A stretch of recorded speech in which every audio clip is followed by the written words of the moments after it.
I literally can't say this enough times to get this through your head. There's no such thing as done for good. There is no such thing as done for good. No one can be closed off to you for the rest of their life. In so many other videos, I've talked about how feelings change, your preferences changed over time about the foods that you like, the change of the seasons, the landscape, the change you can make your body. You know, like if you go to the gym like for 3 months straight, the change you can make in your body, the change you can make in your mind with reading certain books. And just notice the change of your mood and just like watching a good movie. There's going to be sad parts of the movie. There's going to be like action-packed parts of the movie that make you want to like pull out a gun and start shooting shit. Emotions and feelings and the expression of feelings, I'm done for good, blah, blah, blah. All of these are temporary things.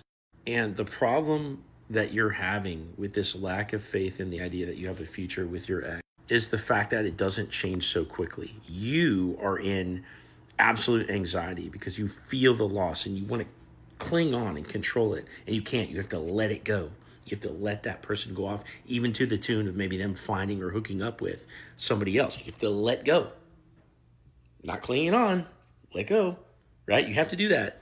And so you would rather be able to fix it in this time frame where you don't have to let go, but that's not real. Feelings change, but not in the time frame that it takes for you to just feel comfortable the whole time. That's the problem. So in reality, when somebody goes into avoidance, AKA they're breaking up with you for trust-related issues, or you've hurt them, or they want to sweep everything under the rug and not talk about anything, and they're stressed out and overwhelmed, they want to find themselves, blah, blah, blah. That happens when someone isn't securely communicating with you to address the issues, okay? Avoidance only really consumes that person for a period of maybe 3 to 6 months, typically. That's how long they stay closed off for. But you don't want to go that long without feeling like you are, pulling the strings and retaining control of the situation. Getting your ex back is not a process of indulging your feelings. It's a process of attraction, which means that you have to prioritize the feelings in the other person. If I walk up to a super hot girl on the street and I'm like, hey, I'm kind of nervous right now, but it'd be a lot easier on me if you just give me your number so that way I can go home and like pat myself on the back and be like, yeah, I got her number.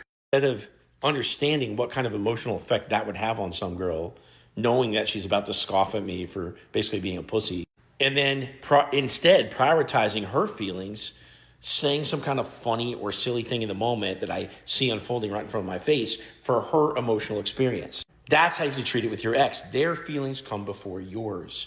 So feelings change, and you're going to have a chance if you're wise enough to do the right things. If you want my help with this process, click here, set up a call, and I'll talk to you soon.